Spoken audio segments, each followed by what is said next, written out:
Sunshine's Corner, being brought to you by Quint and Richie Studer. And good morning, ladies and gentlemen. Welcome into the hottest spot in town. This is Sunshine's Corner. I want to invite you in because every single day we do what needs to be done. We talk about the topics that needs to be talked about even more so. And today it is one that I think that is so not talked about enough. I believe, that's me, I believe. But today we've got two professionals that's in with me that's really going to give you information that I want you to make sure you hold dear to your heart. Hear what we're saying. If you've got questions, I want to invite you to call 850-432-7768. Get the answers you need. As you know, September is Suicide Awareness Month. And you and I had a conversation earlier in the month. We want to bring Rachel back to say thank you for coming back in. Pleasure. And of course, Dr. David Joseph, I've heard so much about you. And I've heard so much about you, Sonshine. And I am so pleased to have you here with us so we can have this conversation because of the fact, and I want to make this, you and I have talked that we're going to make this more often, that we keep this conversation going because it is so utterly important. And when it comes to suicide, with you, Doctor, what are some of the things and how do we recognize if there's something that's going on with a child, an adult that's different, that might be a signal for us to start looking at that in a different way? Thank you for the opportunity for this, course, Sonshine, because it's so important. It is, I think the major thing to look for with the people we love is just a change, particularly isolation. You know, the people we know who are accustomed to talking with us and being around us, and all of a sudden they're not being around us. Okay. They're isolating. They say things like, I hope you remember me. So just out of the ordinary statements, they may not be contemplating suicide specifically, but you know something's changed. Okay. And so the main thing is simply to ask. Oh, unbelievable. I mean, that hit me when you said, make sure you remember me. That hit in a different way. Mm-hmm. And for that to, my mind went to rolling. Have I ever heard my kids say that? No, my kids are grown, thank God. But it not only happens to kids, right? Right, yeah. It can happen to adults. Yeah. And the things that push us to those things, and what you do, I mean, the work you do, the both of you, I commend you. I don't think I could. I really don't. I think I could talk to you about it, but I don't think I could take that step. And it takes that. I believe God puts on us what he knows that's great for each individual. He gives us a talent. And with your talent and what you do, let's talk about that.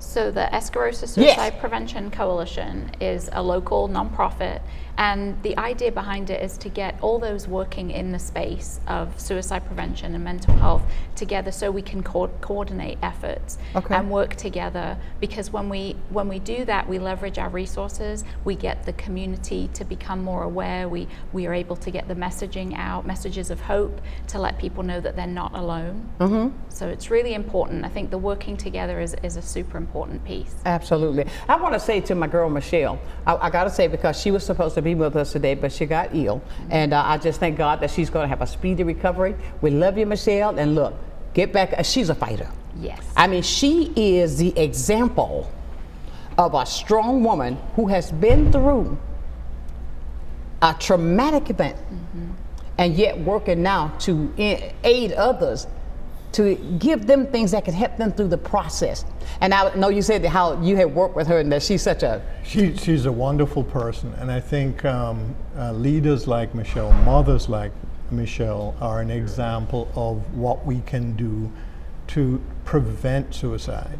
Right. Most of us have, either in our family or in our own friendship relationships, know people who have said, well, I don't know if I should be here. And in my perspective with people's thoughts about suicide and Michelle's strength is that it's so avoidable. My perspective, having talked to many people who've contemplated suicide, if we reach out to them, if we offer them an alternative, the vast majority do not complete suicide. And so oh, really? Yes. And I think this is one of these very, very big myths out there, is that it's a different person who contemplates suicide. I've had an uncle who's killed himself. I've had a cousin who's killed himself. it is all walks of life, all socioeconomic status. Men kill themselves more than women.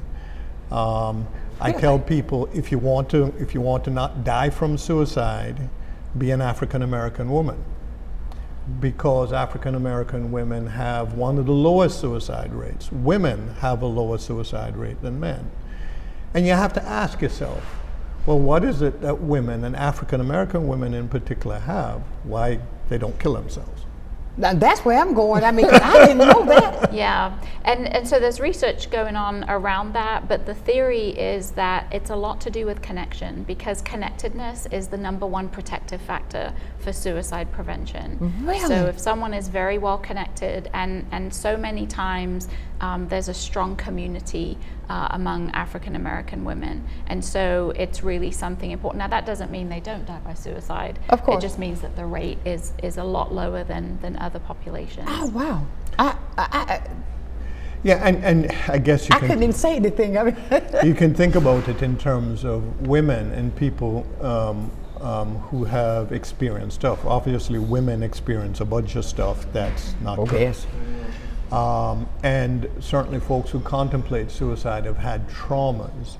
And so, as you know, Rachelle said, there are things we can do. Men kill themselves more, in large part, because they're not connected. And in large part also because men use lethal means, which points to what we can do to prevent people from dying. Take away the lethal means, guns, knives, ropes. Encourage connectedness, churches, counseling. You know, I say, well, you know, it's great to come to Lakeview Center and get professional help. Come to a counselor. Right. But if you have a brother, sister, mother, father who will listen to you, Exactly. that's Yeah. the quickest, easiest way. I've always said that if everyone had a really good close friend that they could share really openly and transparently with, it would reduce suicide quite a bit. When it comes to the men, I'm going to say this, black men, even though it's lesser, what are some of the main things that will push them to the point that you found out in your study that causes them to commit suicide? I mean, even though they don't have the togetherness, but what element is it there that's going to cause me that I want to take my life? It is consistent across all individuals who complete is that sense of hopelessness, helplessness, that nothing will change. I think with men in particular, there is this I have failed, and I need to be strong. I have to do this by myself. And whereas women, while they may think that, they readily have connections to Always. where somebody says, hey, you know, I really do love you. Men, we just don't open ourselves up enough to that kind of stuff. Oh, and you know, that's amazing, because I always tell people, I'm one that will say, oh, I love you. Yeah. I say that so often, and I've often wondered, why is it when I can tell when I'm around certain individuals, men, and it's just agape love I'm talking about. Oh, I said, but you know I love you. You're right. But it causes them to stop. Like, did she really say she loved me? And they don't receive it as well as, or it's like they won't say it back. Yeah. Now I'm really going back, retracting some of the things of some of the people that I have been around. And even though, and I always say we need to get more into telling each other I love you. Let's talk about, that's such a beautiful thing to say I love you. And, loving you does not mean a sexual love. I'm talking about agape love.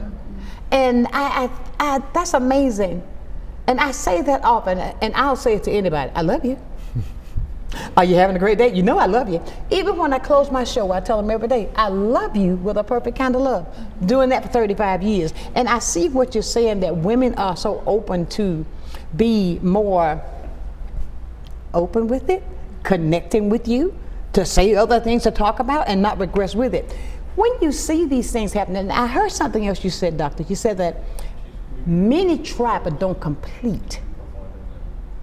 How does that, is that reaching for attention? It is often that it's not so much reaching for attention as much as I don't know what's out there. And it's kind of like you're on automatic pilot, and if you keep walking on automatic pilot, you fall over the cliff. If something interrupts that automatic pilot, somebody saying I love you, Right. there are great videos of bus drivers with people on bridges simply stopping and say, hey, can I talk to you? And they stop them from jumping off the bridge. Did they cure them? No, but they prevented the individual from killing themselves. And the person would say, well, I'm glad you talked to me.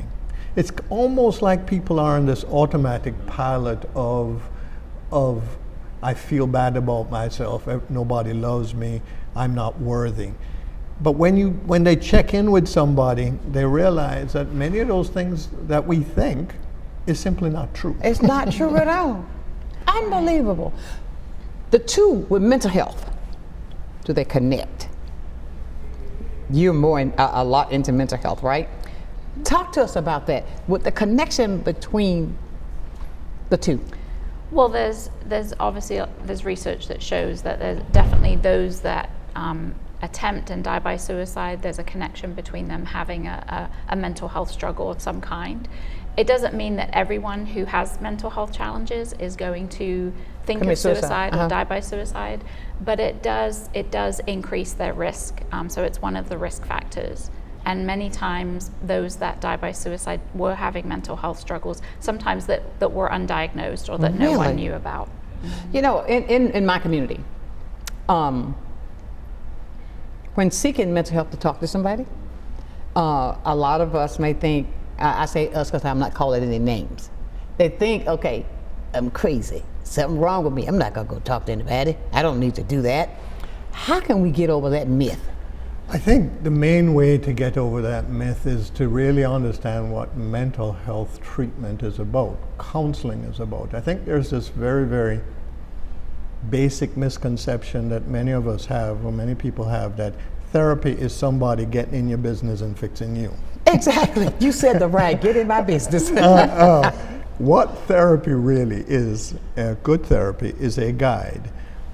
You fix yourself. Exactly. And what therapy is really about is individuals fixing themselves and simply getting the tools. It's kind of like, well, I've tried to fix all kinds of stuff, but I usually take my car to an expert. Exactly. Not always. I know the feeling. And it's simply taking those issues to an expert so you can fix what your issues are. Right. That expert can be a mental health expert, psychiatrist, psychologist, counselor. It could be your minister. In many cases, that expert is really sitting in your house next door to you. Really? Which is a family member who can give you a more realistic perspective of what's going on. Okay. So many people who contemplate suicide and who have depression just feel so isolated, even among people who love them. And I guess in the years I've done this, it is just so, the opportunity is so great. And the ask of folks is, you have people who love you, simply reach out to them. They may say, go talk to a mental health professional or your minister. Right. But often just that first tier will help. It's kind of like the bus driver, pull people back. So you ask about how do you stop suicide, is simply pulling people back. Oh, wow. I am learning so much. You see, I'm a talker. Usually I sit back, I'm always, but no, I'm sitting here, I'm all getting the information that's needed. I want to ask our viewers now, if you're like myself and there's certain things that you want to know, the only crazy question is the one that's not asked. So I ask of you, if you've got something on your mind that you would like to share, you don't have to tell anybody your name. You can call and talk to professionals who can give you the answer that can direct you. Possibly there's somebody that you may see that's in your family or a friend that may see some difference in their lifestyles. Then here's an opportunity you can get the information, and never ever be afraid to seek out counseling, to talk to somebody, to get that off of you, because when you say that, and I want to go back to this too, you gave me another number that with younger people, the rate of their suicide and suicide attempts Are they the higher, the middle? Who's the highest, older or younger? So the highest group, the highest suicide rate are older people, people over 65. You gotta be kidding. And the reason for that often is the same thing: isolation. I have a mother who is 92. There is nobody alive who she used to go to school with. And so that isolation is tremendous. People who've been married for 50 years, you hear about spouses dying after somebody else that happened to died. my parents. You know, so it's isolation. So isolation happens, and then people get despondent. The tragic thing about suicide rates is that for young people between the ages of 15 and 23, nothing kills that age group more than suicide. Really? And again, it is isolation and it's misconception. Okay. Does drugs have a part to play in this? I mean, I think it does. There's always other occurring factors. So Right. the thing with suicide is that it's a complex issue, and Okay. there's no one answer. So for some people, substance use is definitely a factor, and is also one of the warning signs. If you see an increase in substance use, it can be an indication that they may be struggling. Really? But it's not the only thing, Okay. and it's not for I say everyone. that because of the fact that I was doing some research and I found out that fentanyl is a killer. Like, I mean, it's going on like it's an epidemic now. And I think that is that. This is gonna sound crazy, but I say the only crazy question is the only one that you don't ask. What is it? I think because I love life, that could push me to the edge. That I want to end my life, and because that's final. You cannot come back from that. So I think the thing that pushes most people to the edge is a belief that something won't change, and or an immediate trauma, and they believe something to be true to their core. And I kind of say that people make the most important decision of their lives often, whether they live or they die, often with a brain that's not working the way it should. Okay. Because of drugs or alcohol, and or depression, right? And so it's kind of like taking the most important test of your life and never having studied a little bit. Okay. Or never I like that. And as you ask about the addiction deaths, for Pensacola, as we know, Pensacola, it has one of the highest rates of addiction deaths in the state. The highest. Highest. In Pensacola. In Pensacola, Escambia County. And it used to be, we would talk about suicide deaths and deaths from drugs and alcohol, and we'd say, well, suicide deaths are always outnumbered addiction deaths. It's opposite now. There are about 90,000 people who die a year from addiction death, fentanyl being the highest, and then about 40 from suicide. Right. It is my belief, and I think there's the data that supports it, that many of the individuals who die from fentanyl are trying to kill themselves. They are? I might as well die. I'll just take as much of this fentanyl as I can, and they overdose and die. Now, there are drugs in the system, so the coroner may show, well, they died from an overdose. But the overdose, in many cases, may have been a suicide attempt. Oh my goodness. And so I don't think we can tackle suicide deaths without tackling also addiction, and particularly for our community in Pensacola. That's amazing. Whew. The good news is on the fentanyl deaths, we've seen a reduction in opioid overdoses in the last 2 years. Wonderful. By about 60-odd%. Absolutely. So the things that we are doing in the community to address that are working. It's working. We're not there yet, for Not, sure. but we're on the way. We're on the way. We're on the way.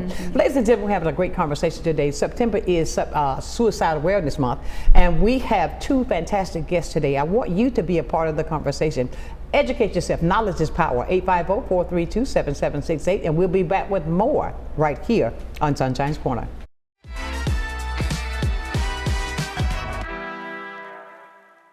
Good day, Pensacola. Welcome to a new segment on health and wellness sponsored by Baptist Healthcare in partnership with Sonshine's Corner. Every first Wednesday of the month during Sonshine's telecast, we're going to be bringing you information about health and wellness and ways to make sure we're improving the quality of your health care here in Pensacola. After all, we want to ensure that you're going to the right place at the right time and for the right reason, and that you don't feel alone. Can't wait to see you. I'm Emily Echeverria, Marketing Communications Director for Council on Aging of West Florida and the host of Coming of Age.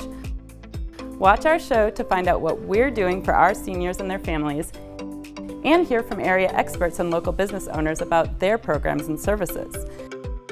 Want to help? Find out how you can work with us to bring a better future to our seniors. Watch Coming of Age, 3:30 p.m. Wednesdays, only on Blab TV. At FPL, we plan for storm season all year long. We're strengthening poles to better withstand severe weather. We're clearing lines to improve resiliency, and we're constantly training teams to act at a moment's notice. Because we're always working, always preparing. So when storms do hit, you can count on us. FPL, working for you every single day. For the past 5 years, Blab TV has worked with the McCullough Institute and Plastic Surgery Clinic here in Gulf Shores to get our message out to the public. Blab TV works. I am Dr. Galen McCullough, and I am Blab TV. I'm Kathy Holsworth, Artistic Director at Pensacola Little Theater. Join me on the first Monday of every month at 7 p.m. for the Center Stage, where me and my artistic friends talk about all things on the stage and at the Clark Family Cultural Center. Join us, won't you?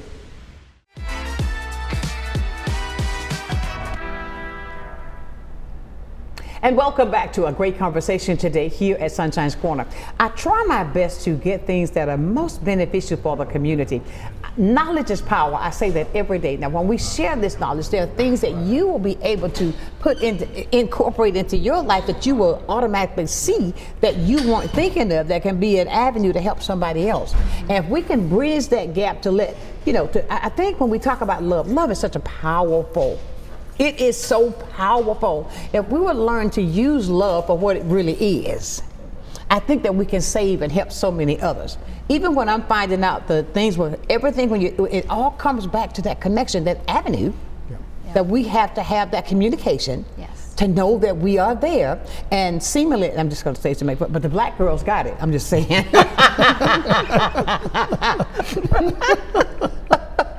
I just had to say that. I love it. You know what I'm saying? Rachel, we okay. But you were sharing something before we went to break that I want you to share with the audience, because I think that's important when we find out the same questions I was asking and the connection with the drug overdoses, the mental health, and the suicide. And you were saying? That it can seem a little confusing when we think about the fact that it's older people, particularly older males over 65, who die at higher rates, and yet it's the first or second leading cause of death for young people 15 to 23. And that can be confusing for people to understand, but it's just looking at the same information from a different perspective. So numbers and rates are different than the leading causes of death for a specific population. So both of those things can be true, that people over 65 tend to be the ones who are most at risk for suicide, but those who are 15 to 23, it is the second leading cause of death for the young people. That's what had me so baffled. That's amazing. And there's something else, because I think that we should really talk more about is the fact that when there's suicide, it affects not only that person, but the entire family. And that has got to be, that's why I tell Michelle, I say, you're strong, I love her with a perfect kind of love. She is, to be able to deal with that. How do we get the entire family into therapy? Because it's going to take that. Michelle said something to me that had me looking on. Michelle, I'm taking your part today, girl, okay? And it was, she does this little, she'll get on social media and she'll put up maybe 15, 20 seconds every time she goes to a counselor. And when she talks, there are things that you need to do. And she will share, I've had a bad day today. But by going to my counselor, I found this out. And it was so, I tell her, don't ever stop that, because those things are helping, because they got me following to see what she's going to say that can help somebody else. You were saying about with the family, when it encompasses the entire family, how can we get those family members, let's say, if that person found that person, that's going to be traumatic for them. That's going to be a visual you'll never get out of your head. Yeah, it is traumatic and tragic, and you know, Michelle's and her family. The biggest thing is, you know, and the strength is putting it out there, right? Right. We like to keep our business private. Say it. If it's in this house, it better not leave this house. It better not leave. And I think the strength of Michelle and in her leadership and families like that is demonstrating that, you know, there are things that can be done differently, and also the guilt sometimes that we feel. I have an uncle who killed himself, and I'm thinking, well, I'm a psychologist, maybe I should have figured it out. Oh. The truth is, family members often don't know, because the individuals they live with simply have not reached out. So I would encourage family members not to take on more responsibility than belongs to us, because it will drive us a little bit. It will traumatize us further. And like Michelle and other folks, get involved. Help us with kind of your journey, help other families with your journey, and also to prevent, maybe there are other people in the family who are thinking that way. It's to help that. Exactly. Has that ever happened, that you find it in the family, that happens repetitively, more than one? Yeah, it's so those who have lost loved ones to suicide or been exposed to suicide for someone fairly close to them are then at higher risk for suicide themselves. So it's really important that we support families who have lost a loved one, because we want to be sure that they have the resources that they need, and that they know that they're cared for, and that they have hope. And so we really need to, we see that as suicide prevention. In the field, it's called postvention. So following up after a suicide death to make sure that the family and friends and people close to them feel loved.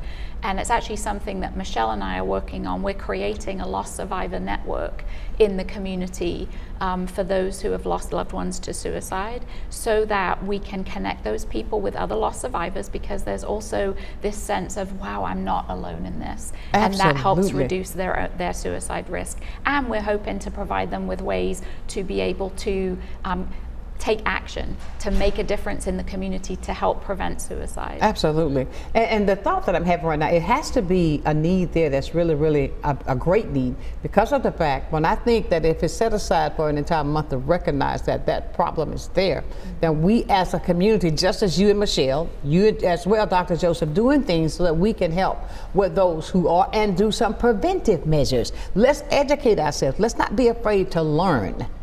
Yes. Knowledge is power. And I mean, when it can save a life, give me the tools. Absolutely. You know, allow me to be able to help. And with the thing, if you've never seen what Michelle does, I got to go back to this. She has this walk that she started off with. At first, I'll never forget this. One night she was, I was on social media about 12 o'clock. She was on social media. I said, when are you going to put it out there? When are you going to do it? The next day she called. And I mean, it's just that by talking, she had the idea. I encouraged her, do it. I'm behind you. If I can do anything to help you, do it. And look at what it has grown to today. And that's what, 2 years? Yep. So imagine what this is going to do to help so many others. And I say that, ladies and gentlemen, don't ever, I remember my mother, rest her beautiful soul, she would always, now what happened in this house, honey, it better stay in this house. It ain't nobody's business what's out there. But if there's something going on, sometimes we need to talk. We need to get that, because that was the way I was raised as well, Dr. Joseph, keep it in the house. It ain't nobody's business but ours. And yeah, and you know, I guess my perspective, having done this for a bunch of years, is I think families and we just underestimate our strength. I've been in Pensacola for 30 years. We've had hurricanes, we've had oil God, spills, we've had, you name it.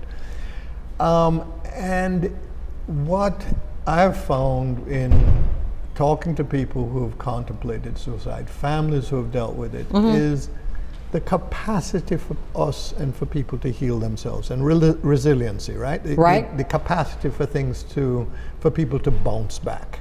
If you give people a chance. Right. And if we give ourselves a chance by reaching out.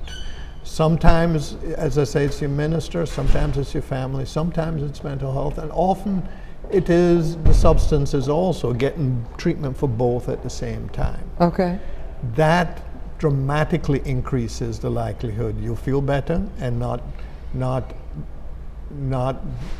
end up harming yourself or leaving your family. Okay.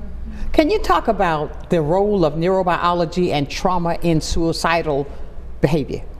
Absolutely.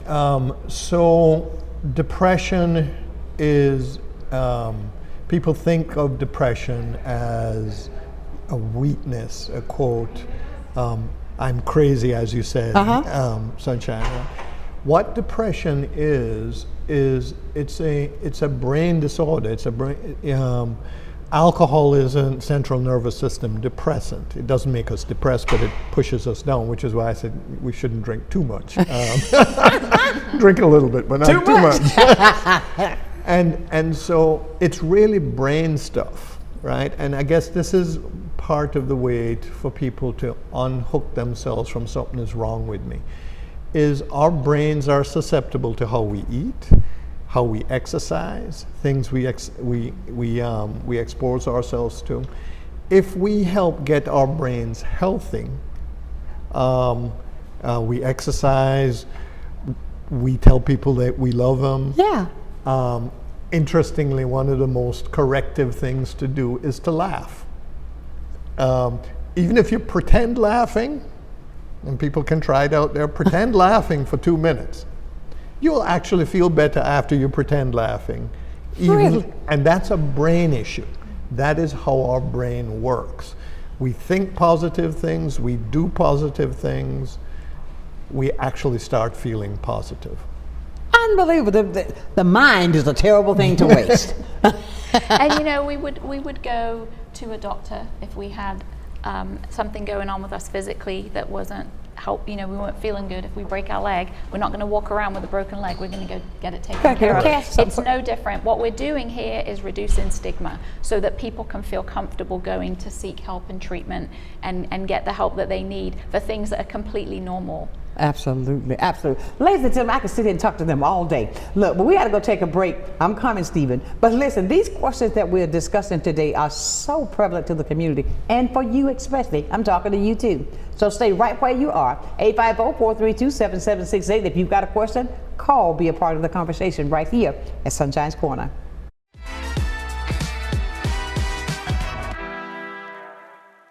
You finally found the perfect car in Racing Blue.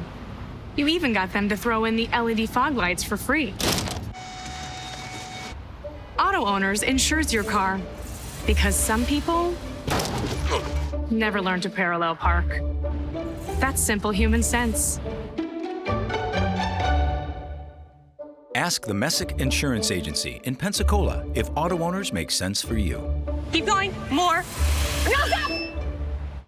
Many who consider facial plastic surgery are concerned their results will look unnatural. But with over 20 years of serving the Pensacola community, his thousands of satisfied patients have made Dr. Derek Jones a trusted reconstructive and facial plastic surgeon known for industry-leading results that look natural. Call 850-484-FACE to schedule a consultation at one of our locations in Pensacola and Gulf Breeze. I'm Dr. Derek Jones. Trust your face to a facial plastic surgeon. At Pensacola Habitat for Humanity, we believe every child should have a safe place to grow. That's why we work with you and the community to build not just a house, but a home. She worked very hard to get this house. I really appreciate that because, if it wasn't for her, I wouldn't be here right now. When you help build a home, you build a future. Pensacola Habitat for Humanity. The Emerald Coast Utilities Authority's state-of-the-art materials recycling facility processes recyclables for communities throughout the region, lowering need for more landfills. This highly efficient recycling service accepts glass, paper, cardboard, plastics, aluminum, and more. But we need your help. Please make sure your recyclables are clean of garbage, food, and liquids. Also, please remember that plastic shopping bags, foam products, or yard waste are not recyclable. To learn more, go to livegreenecua.com.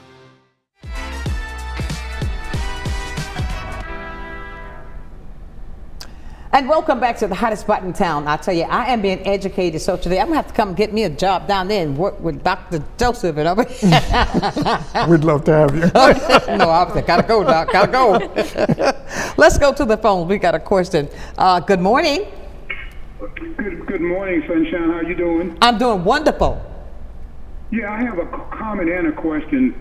The comment is that I think we can be happier and have happier lives if we include gratitude and being thankful. You know, the old folks used to say, count your blessings. Yeah. I call it CYB, you know. And a lot of times I think we fail to count our blessings, and it leads into sadness. And and then the whole concept of gratitude and being thankful. There's so many things that we can be thankful for. I agree. My question, that's my comment. My question, Sunshine, is how do they feel about societal values and how the values in the society can affect such things as sadness and suicide? Well, I'm going to have to. Thank you, Sunshine. I'm going to hang up and listen. Thank you. The floor is yours, Doc. So I grew up in Jamaica.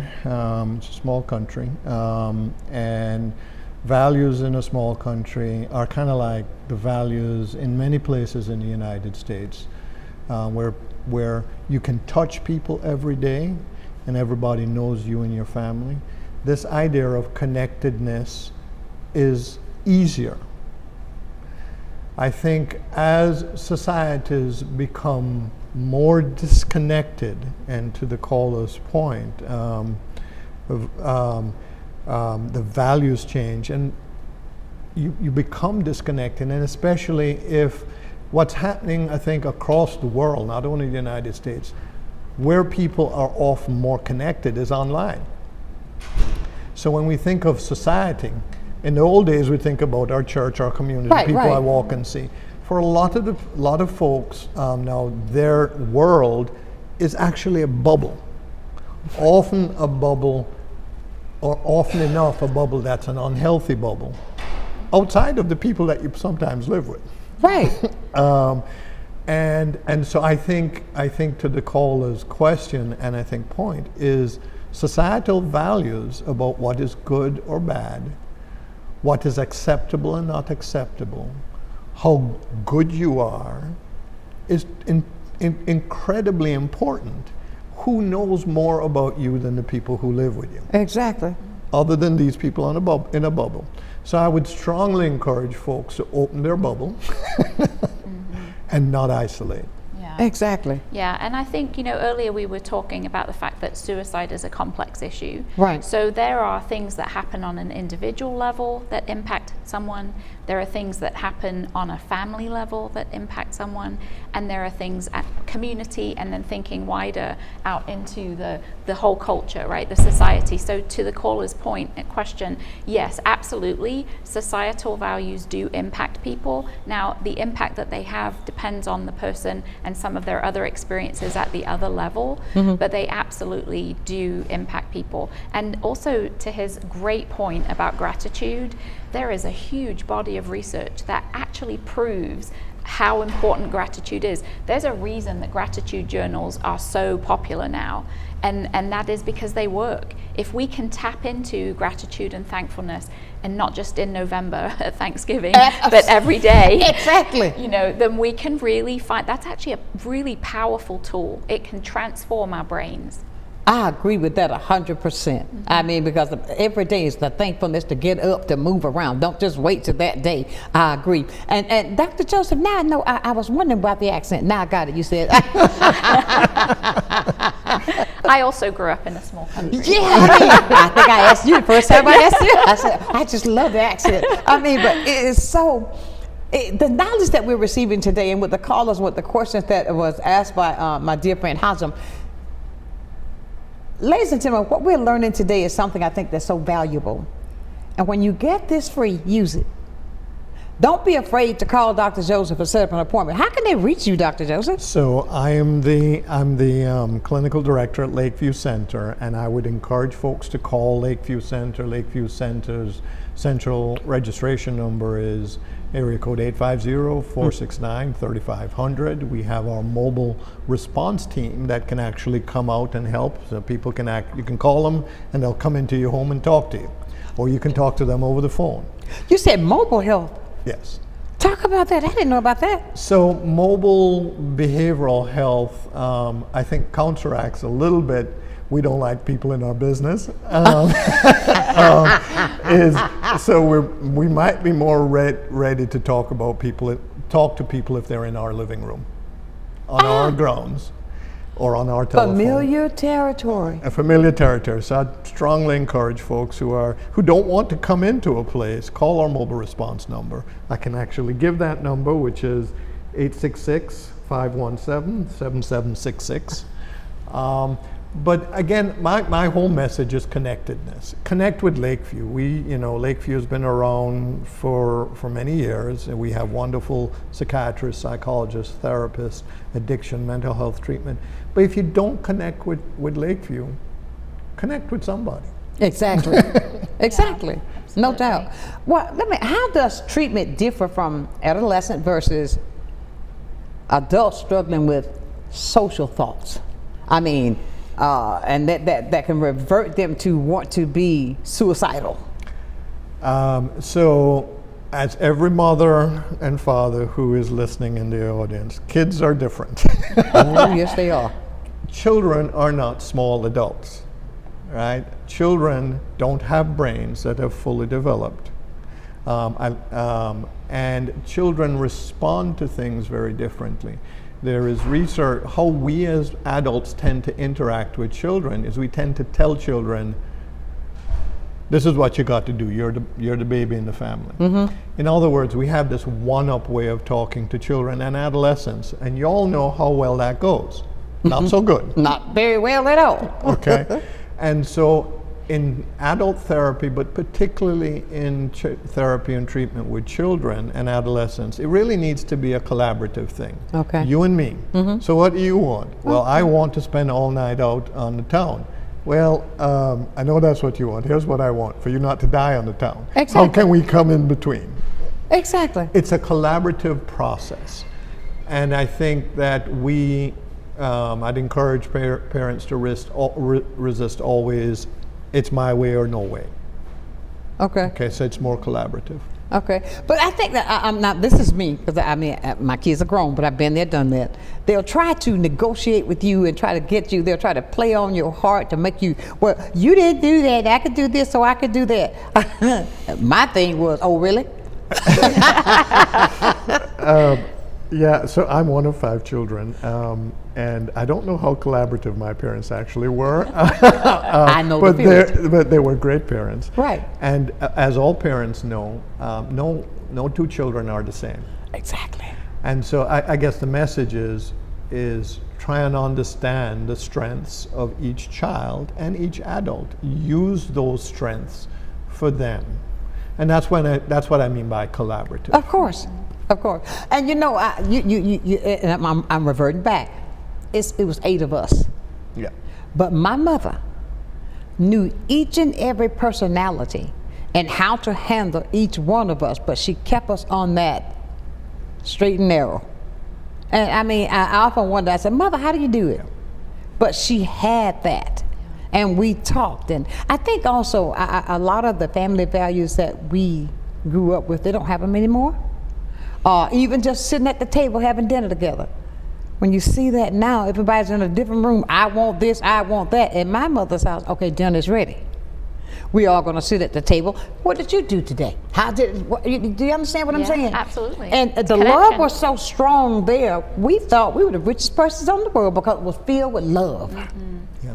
And I think those elements, components, are missing a lot today with the gratitude as the caller said, the things cannot love me.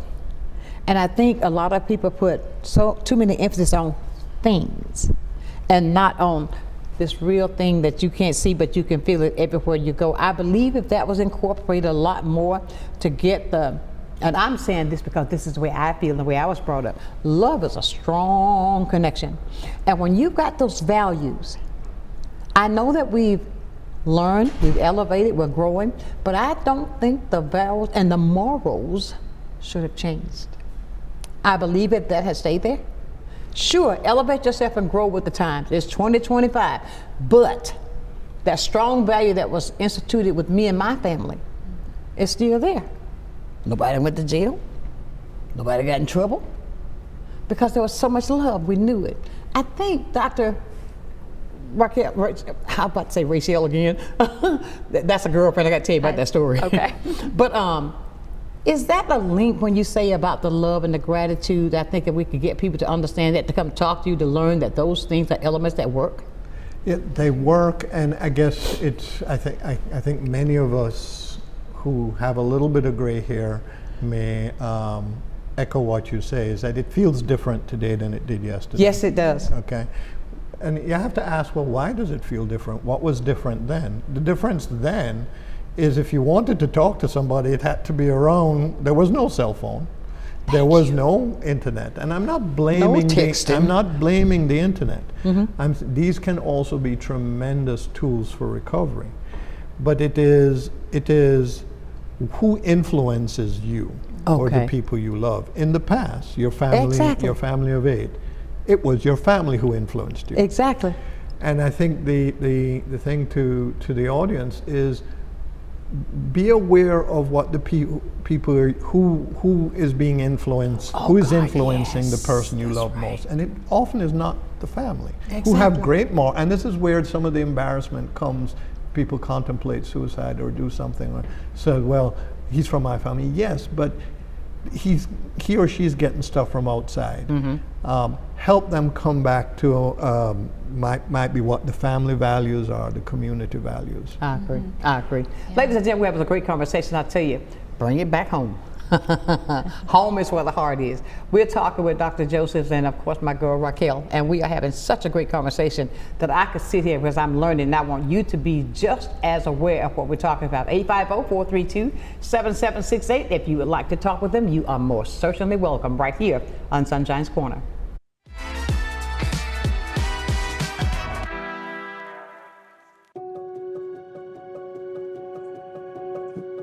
My name's Kelly McLeod. I'm the owner of Bella Magazine. Bella is a source of uplifting and inspiring content for the women of Pensacola. I think the magazine is just so thoughtfully done. There's a lot of attention to detail. The stories are really good. You've got seriousness, you've got fun, education, fashion. It just encompasses everything. Women are multidimensional, and so is Bella. From the efficiency of American natural gas and the dependability of nuclear power, to the strength of Florida's sunshine and the flexibility of advanced battery storage systems, we leverage a diverse mix of energy sources to power our growing state, ensuring reliable, low-cost power for your home or business whenever you need it. FPL, working for you every single day. At the Hearing Center, the journey to better hearing is unique. A medical model and a personalized, high-quality patient experience is the perfect combination for your hearing health care. Our audiologists take the time to listen and help you understand, while using research-backed practices for the delivery of hearing aids. Choose a professional, not a product, for the best hearing possible. The Hearing Center, a better experience because it's your experience. Well, I think it's all about local, and I'm a big believer in local. So I think anytime you can carry a message out locally, it's important.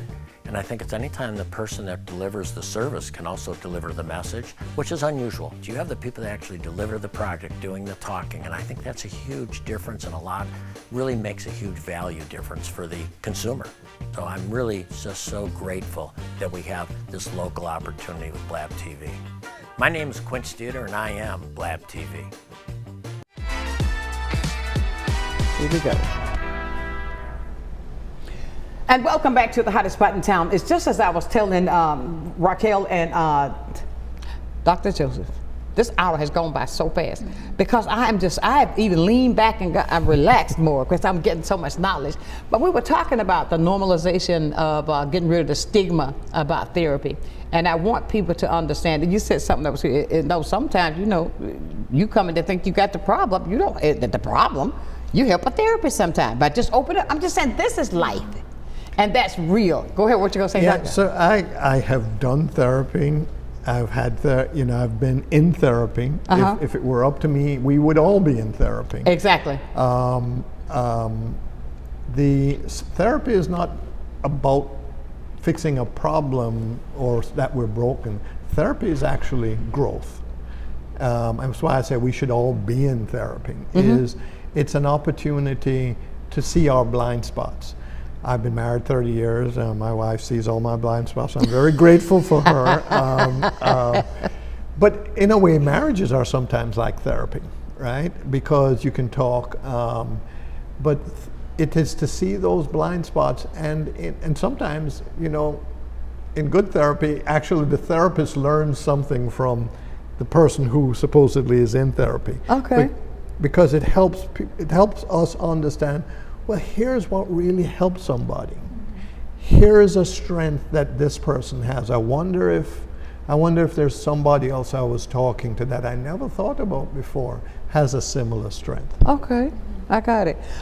You about to say? Yeah, it's a conversation, just like the conversation we're having. Exactly. The best kind of therapy is in a sense a guided conversation, where someone who has some expertise around how the brain works and how people work can help guide us, and they're more objective. So sometimes some of us have good family members or friends that we can talk to, and that's wonderful. But sometimes there's sort of a subjective perspective, and they might have a little baggage around how they see us.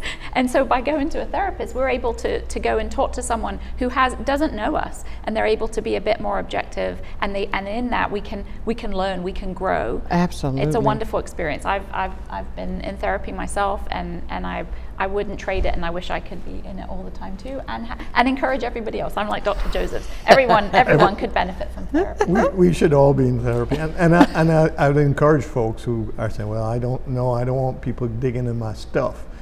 We all have stuff, and some of it, honestly, we don't want people digging in, and we don't need people digging in until it's ready. And I would kind of analogy to therapy and the gas pedal. We control how much we push down on a gas pedal when we drive. Exactly. In therapy, you control how much you share. You control, and with the therapist, and this is kind of the trusting relationship, how much comes out when. You don't talk about stuff that's buried for 50 years until you have the skills to deal with it. That's what therapy is about, is it's not often developing skills. It's, in my experience, it's actually remembering forgotten skills that I had. Good point. That's great. And I think sometimes when we open up, the things, that baggage that we carry around, that gets heavy. And just keeping it on the inside, it becomes more heavy. And you think that because if I keep it on the inside, nobody knows this but me, but your actions will show that something is really troubling you, even if you have not gone to a therapist. So that's why I'm encouraging everybody, please get in touch with Dr. Joseph. He's right there at Lakeview. And I found out today they got a mobile center. They'll come to your house. Come to your house. That is amazing. But that will cause a person to open up even more because I'm in a familiar surroundings and the kids and everybody can be there at the same time. What is it? We got 3 minutes. What is it that causes a person to call you to come to their house? 2.5 minutes, okay. They're at an impasse and they're looking for some help. That's usually what it is. Okay. Most of the folks that call us on mobile response have a crisis, but it's not a crisis, it's solvable. Right. Oh, goodness. Ladies and gentlemen, I tell you, call, get the help. Don't sit there and don't do it.